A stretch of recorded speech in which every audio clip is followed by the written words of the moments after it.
Hello दोस्तों, board exam with Pankaj में आप सभी का स्वागत है। आज से हम लोग 11th का मैथ की क्लासेस शुरू कर रहे हैं।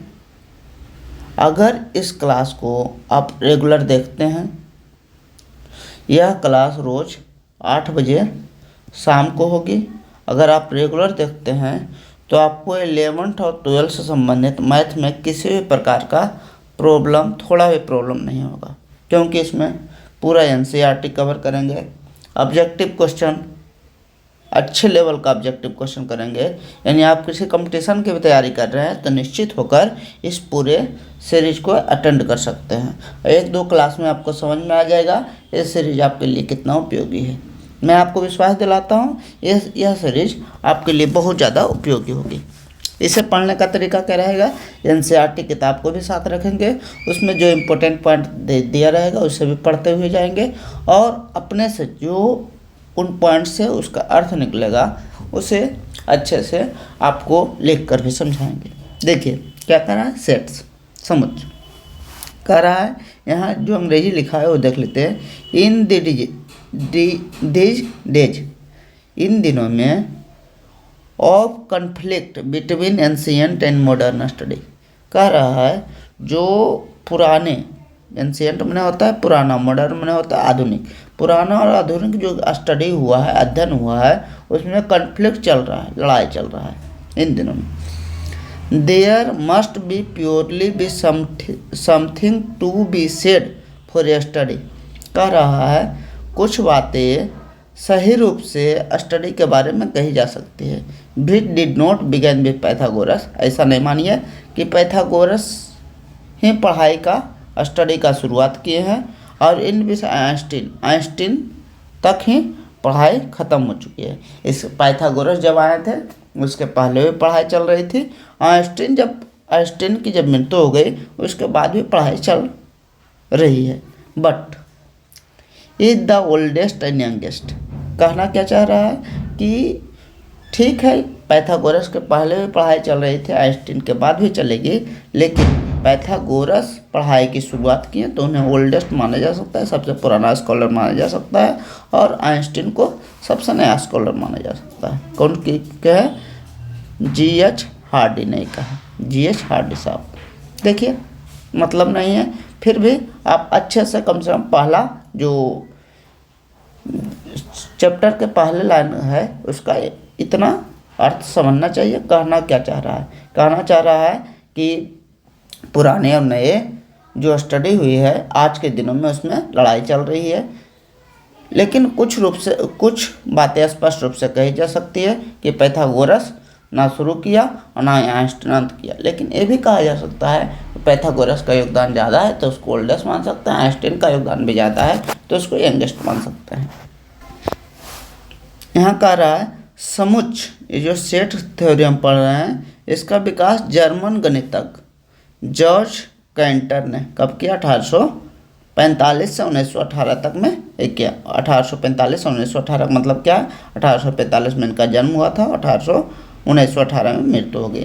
तो याद रखना है जो समुच्च है, सेट थ्योरी है, उसके जो विकास करने वाले जॉर्ज कैंटर है। अगर याद रहेगा तो ठीक है, और नहीं भी याद रहेगा तो मैथ याद करने की चीज़ नहीं, धीरे धीरे खाली एक बार नाम सुन लीजिए याद हो जाएगा। अब समझते हैं सेट कहता किसको है, सेट कहते किसको है। तो सेट को समझने के लिए यहाँ आते हैं। सेट माने समुच्च, इसका हिंदी क्या होता है? सेट। कहते किसको सेट है? तो सेट कहते हैं well defined collection of object. किसको कहते हैं? सेट जो बोलते हैं well defined collection of object, collection of objects, यानी ऑब्जेक्ट में वस्तु हुआ, कलेक्शन में संग्रह हुआ, वस्तुओं का एक निश्चित संग्रह को क्या कहा जाते हैं? Is known as set, known as sets. क्या बोले? हिंदी अंग्रेजी दोनों में चलेगा। बोले इसका जो हिंदी होगा वस्तुओं का एक निश्चित संग्रह,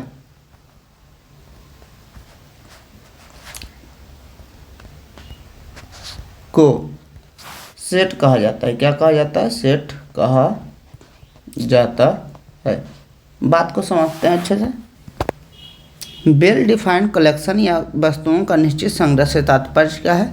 जिसके बारे में सभी लोगों को जानकारी एक निश्चित रूप से पता हो, उसे कहते हैं वेल डिफाइंड। जैसे बोले एक साल में कितने महीने होते हैं, जो भी जानता होगा, जो नहीं पढ़ा होगा उसको तो कहना नहीं, जो भी जानता होगा सभी एक ही आंसर देंगे कि 12 महीने होते हैं। बोलेंगे एक सप्ताह में कितने दिन होते हैं, तो बोलेगा 7 दिन होते हैं। जो है 7 दिन जो बोल रहा है, सभी बोल रहा है, इसको कहते हैं वेल डिफाइंड। जैसे मान लीजिए बोल देंगे दुनिया के सबसे 5 अच्छे खिलाड़ी का नाम बताएं, तो कोई अलग बोलेगा, कोई अलग बोलेगा, हर एक का आंसर अलग अलग होगा, तो उसको वेल डिफाइंड नहीं कह सकते हैं। वेल डिफाइंड ऐसा कोई चीज़ जिसके बारे में सभी की राय एक समान हो, उसे क्या कहते हैं? Well defined. तो पहले सेट पहचान जाइएगा कौन होता है। एक वेल डिफाइंड कि मतलब क्या हुआ कि हमारा जो हुआ सभी के ऐसा बात जिस पर सभी की राय समान हो, उसे वेल डिफाइंड कहते हैं। और जब सभी की राय समान ना हो उसे वेल डिफाइंड नहीं कहते हैं। जैसे कुछ एग्जाम्पल लेकर देखते हैं। जैसे बोले महीना, एक सप्ताह में दिनों की संख्या, दिनों की संख्या कहीं सेट होगा कि नहीं? बोले सेट होगा। क्यों सेट होगा? क्योंकि कोई भी आंसर, कोई भी लोग इसका आंसर देगा तो साथ ही देगा। मान लीजिए दूसरा इसका एग्जाम्पल लेते हैं। एक साल में, एक वर्ष में महीनों की संख्या, महीनों की संख्या सेट होगा कि नहीं? सेट होगा, सेट सी होगा। क्यों होगा? क्योंकि कोई भी आंसर इसका देगा तो 12 ही देगा। बोल देगा दुनिया के 5 सबसे खतरनाक जानवर, सबसे खतरनाक जानवर। सोचिए, इसका आंसर अलग अलग आदमी देगा। किसी के दिमाग में जो है खतरनाक क्या है? शेर है। किसी के दिमाग में खतरनाक क्या चलेगा? हाथी चलेगा। कोई मकड़ा से भी डर जाता है, मकड़िया से भी बहुत सारी लड़कियां डर जाती है, तो उसके दिमाग में हो सकता है खतरनाक। तो ये सेट है कि नहीं? पहले ये बात, ये सेट नहीं है। एक एग्जाम्पल और देते हैं। कहते हैं प्राकृतिक संख्याओं का समूह, प्राकृतिक संख्याओं का समूह।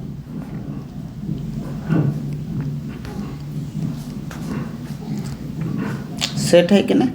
कोई भी बोलेगा प्राकृतिक संख्या तो 1 2 3 4 इस प्रकार गिनती की संख्या प्राकृतिक संख्या कहते हैं। जहाँ तक जाएगा लेकिन सभी तो सेम ही बोलेगा, तो ये सेट है। क्या है? सेट है। ये सेट नहीं था। आप समझ गए होंगे कौन सा सेट होगा, कौन सा सेट नहीं होगा।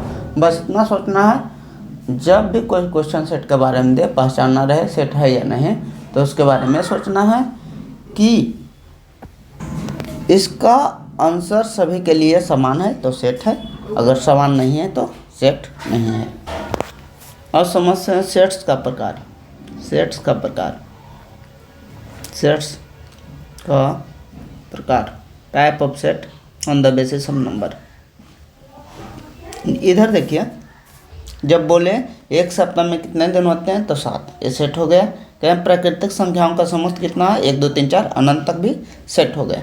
अब समझिए, इसमें नंबर हमारा फिक्स था, कितना नंबर है? 7, लेकिन इसमें नंबर फिक्स नहीं, इसमें कितना अनंत है। तो इसी को कहते हैं, एक को कहते हैं जिसमें फिक्स नंबर हो सेट में, उसको कहते हैं फिनाइट सेट। एक जिसमें फिक्स नंबर नहीं हो, अनंत नंबर संख्या हो, उसमें इनफिनाइट सेट। क्या सेट 2 प्रकार का हो गया? फाइनाइट सेट और दूसरा हो गया इनफाइनाइट सेट। इनफाइनाइट सेट्स समझ गए? फाइनाइट सेट मैंने वैसा सेट जिसमें नंबर जो फाइनाइट हो, मैंने कुछ पता हो, और जिसमें नंबर अनंत हो, उसे क्या कहें? Infinite set. अब समझिए, सेट में एक एलिमेंट होता है, सेट का जो छोटा भाग होता है। जैसे मान लीजिए सेट बनाए हम वीक के नाम का। तो संडे हो गया, मंडे हो गया, ट्यूसडे हो गया, वेडनेसडे हो गया, जो भी ट्यूसडे हो गया, वेडनेसडे हो गया, थर्सडे हो गया, फ्राइडे हो गया, सैटरडे हो गया, ये सब को अलग अलग एलिमेंट कहते हैं। सेट का एलिमेंट, सेट का क्या बोलते हैं? एलिमेंट बोलते हैं। तो एलिमेंट बोलेंगे तो कन्फ्यूजन नहीं। अलग अलग जो सेट में रहता है, यानी समूह में जो भी लोग है या वस्तु है, उसको एलिमेंट बोलते हैं। तो क्या बोलेंगे? फिनाइट सेट का जब आंसर परिभाषा लिखेंगे तो वैसा सेट जिसमें एलिमेंट की संख्या निश्चित हो, वैसा सेट्स जिसमें एलिमेंट की संख्या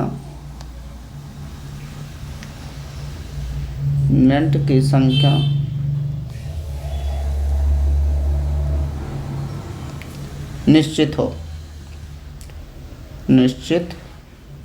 हो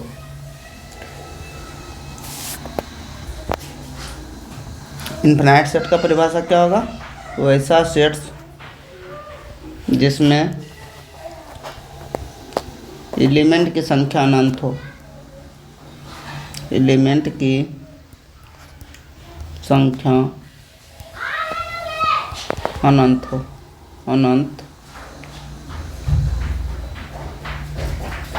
उसको क्या कहेंगे? Infinite set. एगो फाइनाइट माने जिसमें एलिमेंट की संख्या निश्चित हो और जिसमें एलिमेंट की संख्या अनंत हो, इनफिनाइट सेट। दो सेट समझिए। अब समझिए, इसके एग्जाम्पल पर चलते हैं और इससे आधारित क्वेश्चनों को डिस्कस करते हैं। देखिए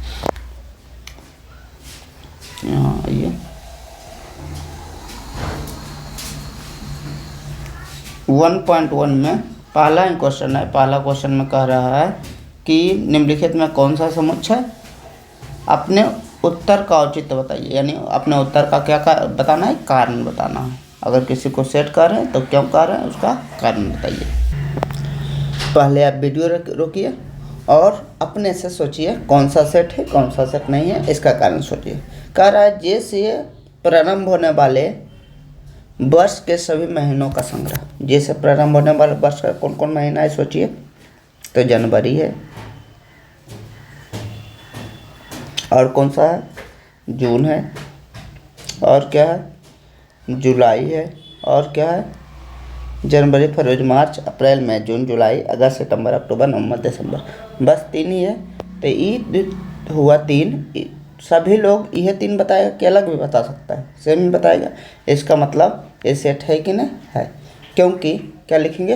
क्योंकि इसमें जनवरी, जून और जुलाई मंथ ही आएंगे। दूसरा कह रहा है भारत के 10 सबसे अधिक प्रभावशाली लेखकों का संग्रह। भारत के 10 सबसे अधिक प्रभावशाली लेखकों का संग्रह, यानी सबसे अच्छा लेखक भारत के 10 कौन है? तो मेरी नज़र में अलग हो सकता है, आपकी नज़र में अलग हो सकता है। यानी ये सेट है कि नहीं? तो ये सेट ही नहीं है। वेल डिफाइंड होना चाहिए। यानी 10 के बारे में अगर कंफर्म सभी को उन्हीं 10 के बारे में पता होता तो। विश्व के सर्वश्रेष्ठ 11 बल्लेबाज का संग्रह। हमारे हिसाब से अच्छा बल्लेबाज हो सकता है कोहली हो, आपके हिसाब से महेंद्र सिंह धोनी हो। तो अलग अलग इसमें भी होता रहेगा। तो ये सेट्स नहीं है।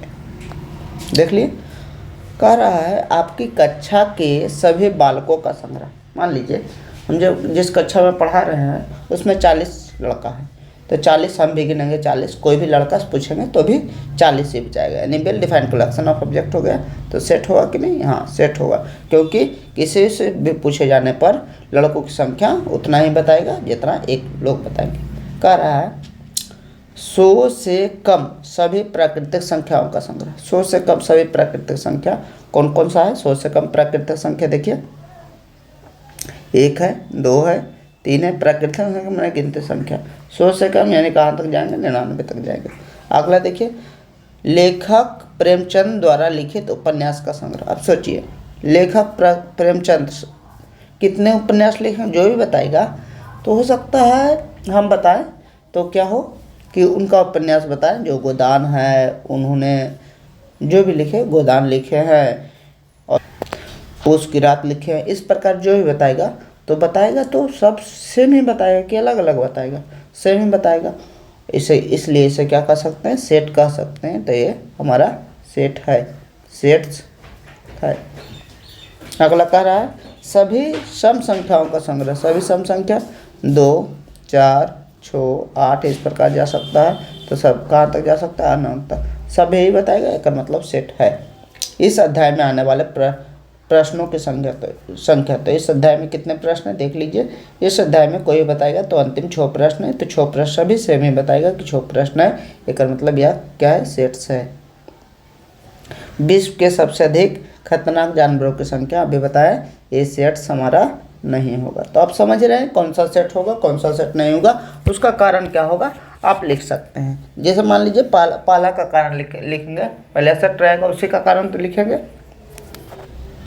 पहला का कारण क्या होगा, तो पहला का कारण लिखेंगे सभी लोगों द्वारा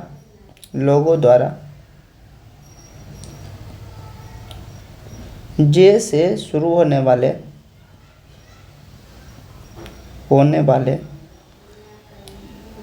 महीना जनवरी, जून तथा जुलाई ही बताया जाएगा,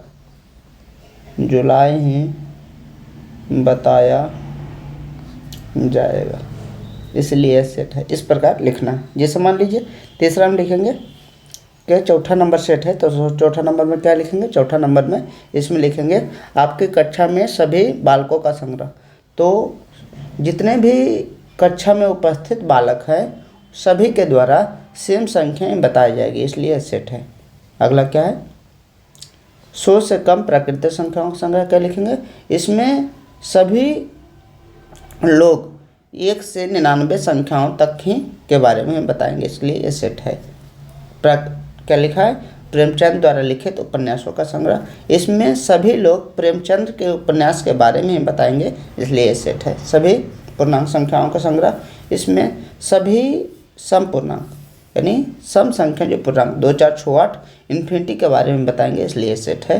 सभी अध्याय में इस अध्याय में प्रश्नों का संग्रह। तो इस अध्याय में प्रश्नों की संख्या 6 है, जो सभी 6 ही बताएंगे, इसलिए सेट है और सेट नहीं है। आगे देखते हैं, कुछ प्रतीक के बारे में बात कर लेते हैं, उसके बाद देखते हैं क्या होगा। कौन सा प्रतीक के बारे में बात करेंगे। देखिए कुछ सिंबल कौन सा है, एन कहीं लिखा रहेगा पूरे सेट में या कहीं भी मैथमेटिक्स में, तो एन का मतलब होता है नेचुरल नंबर यानी प्राकृतिक संख्याओं का संग्रह। प्राकृत संख्याओं का संग्रह। अगर एन कहीं लिखा रहेगा समझ जाएगा प्राकृतिक संख्या लिखा होगा। जेड का मतलब क्या है, पूर्णांक संख्याओं का संग्रह। पूर्णांक संख्याओं का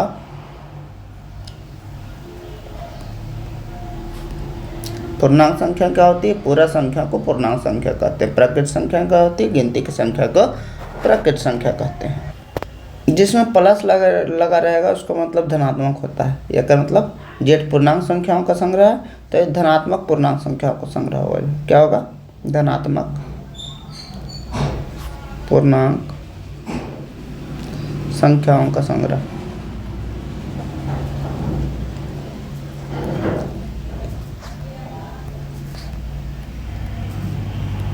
अगला क्या है, क्यू से याद रखिएगा प्रमेय संख्याओं का संग्रह। क्या है क्यू, प्रमेय संख्या के लिए क्यू लिखा जाता है, प्रमेय संख्याओं का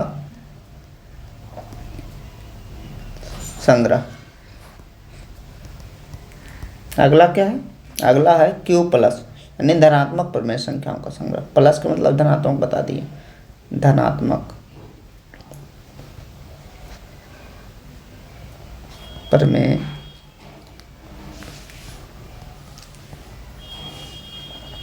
संख्याओं का संग्रह।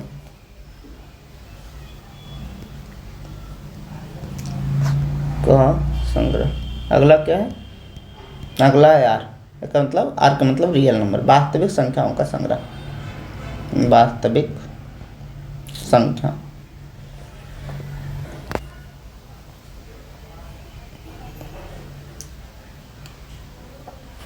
का संग्रह।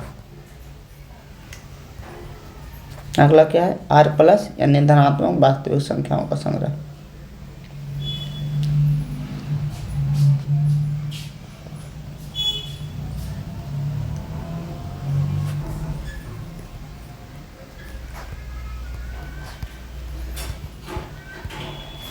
अगला क्या है, देखिए इसको कहते हैं बिलोंग्स टू। क्या पढ़ते हैं, बिलोंग्स टू।